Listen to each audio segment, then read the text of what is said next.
ലോകത്തെ ഏറ്റവും ധനികനായ വ്യക്തി ആരെന്ന ചോദ്യത്തിന് മുമ്പ് പല പേരുകളുണ്ടായിരുന്നു. അതായത് ഇപ്പോൾ മൈക്രോസോഫ്റ്റോ അല്ലെങ്കിൽ ആപ്പിളിൻ്റെ കമ്പനിയുടെ നേതാക്കന്മാരോ അല്ലെങ്കിൽ അവരുടെ ഉടമസ്ഥരോ അതുപോലെ പലരുടെയും പേരുകൾ കേട്ടാൽ ഇന്ന് പക്ഷേ എല്ലാവരും ഒറ്റ വാക്കിൽ പറയുന്ന മറുപടി എലോൺ മസ്ക് തന്നെയാണ് എന്നുള്ളതാണ്.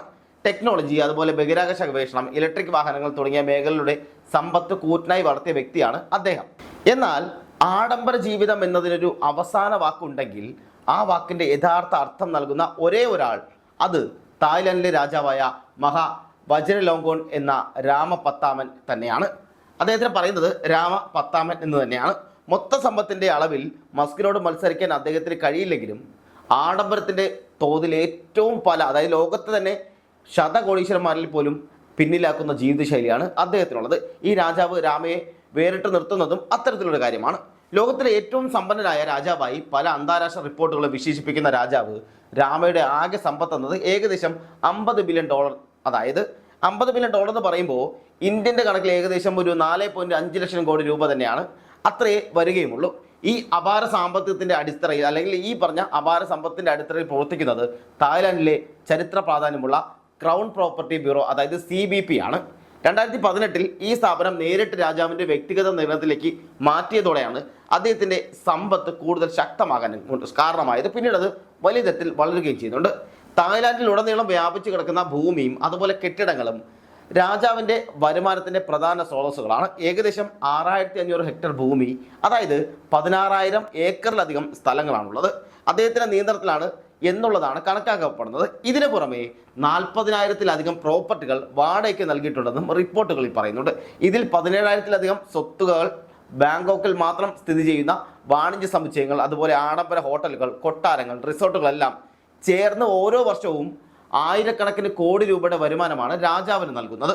ഭൂമിയും റിയൽ എസ്റ്റേറ്റും മാത്രമല്ല, മറിച്ച് കോർപ്പറേറ്റ് ലോകത്തും രാജാവ് രാമയ്ക്ക് ശക്തമായ സാന്നിധ്യമുണ്ട്. തായ്ലൻഡിലെ രണ്ടാമത്തെ വലിയ ബാങ്കിംഗ് സ്ഥാപനമായ സിയാം കൊമേഴ്ഷ്യൽ ബാങ്കിൽ ഏകദേശം 23% ഓഹരികളും രാജ്യത്തെ പ്രധാന വ്യവസായ ഗ്രൂപ്പായ സിയാം സിമന്റ് ഗ്രൂപ്പിൻ്റെ ഏകദേശം 33% ഓഹരികളും അദ്ദേഹത്തിന് സ്വന്തമായി ഉണ്ടെന്നുള്ളതാണ് റിപ്പോർട്ടുകളെല്ലാം പറയുന്നത്. ഈ നിക്ഷേപങ്ങളാണ് രാജാവിൻ്റെ സമ്പത്തിൻ്റെ വലിയൊരു തൂണായി തന്നെ പ്രവർത്തിക്കുന്നത്. എന്നാൽ കണക്കുകൾ പ്രകാരം രാജാവ് രാമയുടെ ജീവിതത്തെ ലോകം കൗതുകത്തോടെയാണ് നോക്കിക്കാണുന്നതെല്ലാം. അദ്ദേഹത്തിൻ്റെ അസാധാരണമായ ആഡംബര ശൈലിയിലൂടെയാണ് ഇത് ലോകം അദ്ദേഹത്തെ നോക്കിക്കാണുന്നത്. ആയിരക്കണക്കിന് കൊട്ടാരങ്ങളും അതുപോലെ വസതികളും അദ്ദേഹത്തിൻ്റെ പേരിലുണ്ടെന്നാണ് പറയപ്പെടുന്നത്. ഓരോ ദിവസവും വ്യത്യസ്തമായ ഒരു വസതിയിൽ താമസിച്ചാലും വീണ്ടും ആദ്യത്തെ വസതിയിലേക്ക് തിരികെ എത്താൻ ഏകദേശം 47 വർഷം എടുക്കുമെന്നുള്ളതാണ് ഈ ആഡംബരത്തിൻ്റെ തോത് വ്യക്തമാക്കുന്നത്.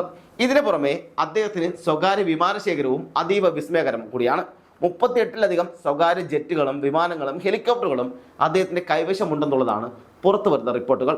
കൊട്ടാരത്തിനുള്ളിലെ വാഹന ശേഖരത്തിന് റോൾസ് റോയ്സ്, അതുപോലെ തന്നെ Bentley, Mercedes Benz, BMW, Porsche തുടങ്ങി ഒരുപക്ഷെ പറയാൻ പറ്റാത്ത, നാം ഇതുവരെ കേട്ടിട്ടില്ലാത്ത, അറിഞ്ഞിട്ടില്ലാത്ത അത്രയും ബ്രാൻഡുകളിലായി ഏതാണ്ട് 300-ലധികം ആഡംബര കാറുകൾ സൂക്ഷിച്ചിരിക്കുന്നു എന്നുള്ളതാണ്. ഇതിനു പുറമെ സ്വർണം പൂശിയ വാച്ചുകൾ, അപൂർവ വജ്രങ്ങൾ, വിലയേറിയ ആഭരണങ്ങൾ, ലോഹങ്ങൾ എന്നിവയെല്ലാം രാജാവിൻ്റെ സമ്പത്തിൻ്റെ ഭാഗം കൂടിയാണ്. ലോക പ്രശസ്തമായ 545 ക്യാരറ്റ് വരുന്ന ഗോൾഡൻ ജൂബിലി വജ്രം ഇദ്ദേഹത്തിൻ്റെ ശേഖരത്തിലെ വിലമതിക്കാനാവാത്ത ഒരു സ്വത്ത് കൂടിയാണ്. രാജാവിൻ്റെ ഈ സമ്പത്ത് വെറും വ്യക്തിഗതമായ ഒന്നല്ല, മറിച്ച് തായ്ലാൻഡിലെ രാഷ്ട്രീയവും സാമൂഹികവുമായ സ്വാധീനത്തെ പ്രതിഫലനം കൂടി ഇവിടെ ചേർത്ത് വായിക്കേണ്ടത് കൂടിയുണ്ട്. ഓരോ വർഷവും അദ്ദേഹത്തിൻ്റെ വസതികളുടെ അറ്റകുറ്റപ്പണികൾക്കും ജനകീയമായ അല്ലെങ്കിൽ രാജകീയമായ സുരക്ഷകൾക്കും ചെലവാക്കുന്ന തുക തന്നെ പല ചെറിയ രാജ്യങ്ങളുടെയും ബജറ്റിനേക്കാൾ വലുതുകൂടിയാണ്. തായ് രാജകുടുംബത്തിന് നൽകുന്ന ഈ ബഹുമാനം നിയമപരമായി തന്നെ സംരക്ഷിക്കപ്പെട്ടത് കൂടിയാണ്. രാജാവിനെയോ രാജകുടുംബത്തെയോ വിമർശിക്കുന്നത് തായ്ലൻഡിൽ കടുത്ത ശിക്ഷ ലഭിക്കാവുന്ന കുറ്റം കൂടിയാണ്. ഈ നിയമപരമായ പരിരക്ഷ അദ്ദേഹത്തിൻ്റെ ആസ്തികളെക്കുറിച്ചും അതുപോലെ ജീവിത രീതികളെക്കുറിച്ചുമുള്ള വിവരങ്ങൾ പലപ്പോഴും അതീവ രഹസ്യമായി സൂക്ഷിക്കാൻ സഹായിക്കുകയും ചെയ്യുന്നുണ്ട്. എങ്കിലും പുറത്തു വരുന്ന ഓരോ വിവരങ്ങളും ലോകത്തെ അമ്പരപ്പിക്കുന്ന കൂടിയാണ്. ഉദാഹരണത്തിന് ജർമ്മനിയിലെ ഒരു ആഡംബര ഹോട്ടലുകൾ ദീർഘകാലത്തേക്ക് വാടകയ്ക്കെടുത്ത് തൻ്റെ വലിയൊരു സംഘം അകമ്പടിക്കാർക്കൊപ്പം അദ്ദേഹം താമസിക്കാറുമുണ്ട്. ഇത്തരം വിദേശ യാത്രകൾക്കും താമസിക്കുന്നതിനുമായി മാത്രം കോടിക്കണക്കിന് ഡോളറാണ് അദ്ദേഹം ചിലവാക്കിക്കൊണ്ടിരിക്കുന്നത്. രാജാവ് രാമ മാത്രമല്ല, മറിച്ച് ലോകത്ത് മറ്റ് സമ്പന്നരായ രാജകുടുംബങ്ങളും പലരും തന്നെ ഉണ്ട്. പക്ഷേ അതിന് ഇവിടെ എടുത്തു പറയേണ്ടത് ഇദ്ദേഹമാണ് ആഡംബരത്തിൽ അങ്ങേയറ്റത്ത് നിൽക്കുന്ന ഒരാൾ. ബ്രൂണയിലെ ഒരു ഹസനൽ ബോൾക്കിയ സുൽത്താൻ്റെ സമ്പത്ത് എന്ന് പറയുന്നത് 28 മുതൽ $30 ബില്യൺ വരെയാണ്. ഇത് കണക്കാക്കപ്പെടുന്നതാണ്. പ്രധാനമായും എണ്ണയും വാതകവുമാണ് അദ്ദേഹത്തിന്റെ വരുമാനത്തിന്റെ അടിസ്ഥാനം എന്ന് പറയുന്നത്. ലോകത്തിലെ ഏറ്റവും വലിയ റെസിഡൻഷ്യൽ കൊട്ടാരവും ആയിരക്കണക്കിന് ആഡംബര കാറുകളും അദ്ദേഹത്തിന്റെ പേരിലുമുണ്ട്. സൗദി അറേബ്യയിലെ Salman bin Abdul Azeez Al Saud രാജാവിന്റെ സ്വകാര്യ സമ്പത്ത് ഏകദേശം $18 ബില്യൺ ആണെന്ന് വിലയിരുത്തപ്പെടുന്നുണ്ട്. എന്നാൽ മുഴുവൻ സൗദി രാജകുടുംബത്തിന്റെ ആകെ സമ്പത്ത് $1 ട്രില്യൺ അധികമാണെന്ന വിശ്വാസവും ഇവിടെ നിലനിൽക്കുന്നുണ്ട്. യൂറോപ്പിലെ ഏറ്റവും സമ്പന്നനായ രാജകുടുംബങ്ങളിൽ ഒന്നായി കണക്കാക്കപ്പെടുന്ന ലിച്ചൻസ്റ്റൈനിലെ ഹാൻസ് ആദം രണ്ടാമൻ രാജകുമാരന് ഏകദേശം $10 ബില്യൺ സമ്പദ്യമുണ്ടെന്നാണ് റിപ്പോർട്ടുകൾ പറയുന്നത്. ബാങ്കിങ്, അതുപോലെ നിക്ഷേപങ്ങൾ, ഒപ്പം തന്നെ കലാസമ്പത്തുകൾ എന്നിവയാണ് അദ്ദേഹത്തിന്റെ സമ്പത്തിന്റെ അടിസ്ഥാനം എന്ന് പറയുന്നത്. മിഡിൽ ഈസ്റ്റിൽ നിന്നും, അതായത് കൃത്യമായി പറഞ്ഞാൽ ദുബായിൽ നിന്ന് മുഹമ്മദ് ബിൻ റാഷിദ് അൽ മഖ്ദൂമും അതുപോലെ ഖത്തറിൽ നിന്ന് തമീം ബിൻ ഹമദ് അൽത്താനിയും ഈ പട്ടികയിൽ ഇടം പിടിക്കുന്നവർ കൂടിയാണ്. റിയൽ എസ്റ്റേറ്റ്, അതുപോലെ ടൂറിസം, ഊർജ്ജ മേഖല, സോവറിൻ നിക്ഷേപങ്ങൾ എന്നിവയിലൂടെയാണ് ഇവരുടെ എല്ലാ സമ്പത്ത് വളർന്നുകൊണ്ടിരിക്കുന്നത്. അതുപോലെ തന്നെ മൊറോക്കോയിലെ മുഹമ്മദ് ആറാമൻ രാജാവും റാങ്കിങ്ങും അവിടെയും ഇതേ ഉയരത്തിൽ തന്നെ നിൽക്കുന്നതിനാണ്. അവിടെ ബാങ്കിങ്, ഖനനം, കാർഷിക മേഖലയിലുള്ള സമ്പത്തുകൾ, ഈ സമ്പത്തുകളൊക്കെയാണ് അവിടെ ശ്രദ്ധേയമാക്കുന്നത്. എന്നിരുന്നാലും ഈ പറഞ്ഞ എല്ലാ പേരുകൾക്കിടയിലും ആഡംബര ജീവിതത്തിന്റെ അളവിലും അതുപോലെ വൈവിധ്യത്തിലും രാജാവ് രാമ പത്താമൻ പലപ്പോഴും സ്വന്തം ലീഗിൽ നിൽക്കുന്ന വ്യക്തിയായി തന്നെയാണ് ലോകം കണക്കാക്കുന്നത്.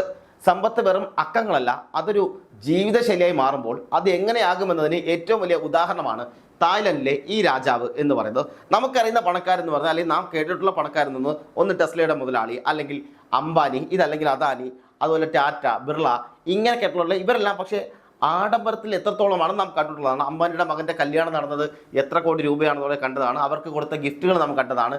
കല്യാണത്തിന് വന്ന ആൾക്കാർക്ക് അംബാനി നൽകിയ ഗിഫ്റ്റ് കണ്ടതാണ്. ഒരുപക്ഷെ ബീഡ കൊടുത്തത് പോലും സ്വർണ്ണ പേപ്പറിൽ പൊതിഞ്ഞു കൊടുക്കുന്ന ആ കാഴ്ചയിൽ നമുക്ക് വലിയ ആഡംബരമായി തോന്നിയെങ്കിൽ അതിലൊക്കെ എത്രയോ ഇരട്ടിക്കാണ് രാമ പത്താമൻ്റെ ആഡംബര ജീവിതം എന്ന് പറയുന്നത്. അത്രത്തോളം വലിയ തരത്തിലാണ് അദ്ദേഹം തൻ്റെ ജീവിതം ആസ്വദിച്ച് തീർക്കുന്നത് എന്ന് കൂടി പറയേണ്ടിയിരിക്കുന്നു.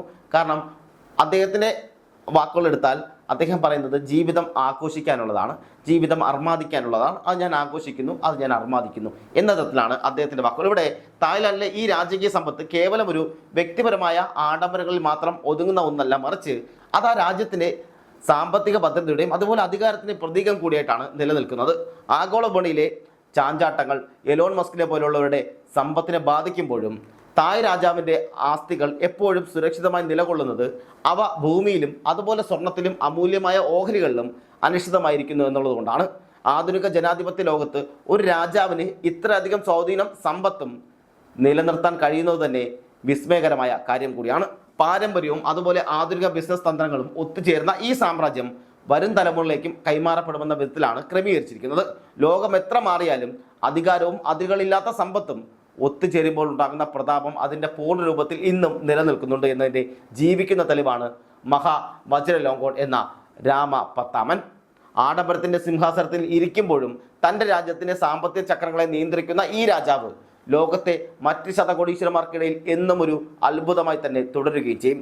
അവസാനമായി, ഒരു വ്യക്തിയുടെ സമ്പത്ത് എന്നത് അയാളുടെ ബാങ്ക് ബാലൻസ് മാത്രമല്ല, മറിച്ച് അയാൾക്ക് ചുറ്റുമുള്ള ലോകത്തെ എങ്ങനെ സ്വാധീനിക്കാൻ കഴിയുന്നു എന്നതിലൂടെയാണ് അളക്കപ്പെടുന്നതെങ്കിൽ രാജാവ് രാമ പത്താമൻ തീർച്ചയായും ആധുനിക ലോകത്തെ ഏറ്റവും ശക്തനായ വ്യക്തികളിൽ ഒരാളാണ്, ഏറ്റവും ആഡംബര ജീവിതം നടത്തുന്ന വ്യക്തികളിൽ ഒരാളാണ്. ഒപ്പം തന്നെ നാം കണ്ടിട്ടുള്ള, ലോകം കണ്ടിട്ടുള്ള ഏറ്റവും ഉയർന്ന പണക്കാരിൽ, അല്ലെങ്കിൽ ഏറ്റവും ഉയർന്ന ആഡംബര ജീവിതം നയിക്കുന്ന പണക്കാരിൽ ഇലോൺ മസ്ക് ഒക്കെ ഒന്നുമല്ലാത്ത സാഹചര്യത്തിലേക്ക് പോവുകയും അതുപോലെ അംബാനിയോ അദാനിയോ ടാറ്റയോ ബിർളയോ ഒന്നും ഇവിടെ 7 അയലത്തെത്തില്ല എന്ന് കൂടി പറഞ്ഞിരിക്കുന്നു. രാമ പത്താമൻ്റെ 7 അയലത്ത് എത്തില്ല എന്നുള്ളതാണ് ഇവിടെ എടുത്തു പറയേണ്ടത്. അപ്പോഴും രാമ പത്താമൻ ഇവിടെ മറ്റുള്ളവർക്കാലെല്ലാം വ്യത്യസ്തനായി നിൽക്കുന്നതും ഈ കാരണങ്ങൾ കൊണ്ടെല്ലാം തന്നെയാണ്.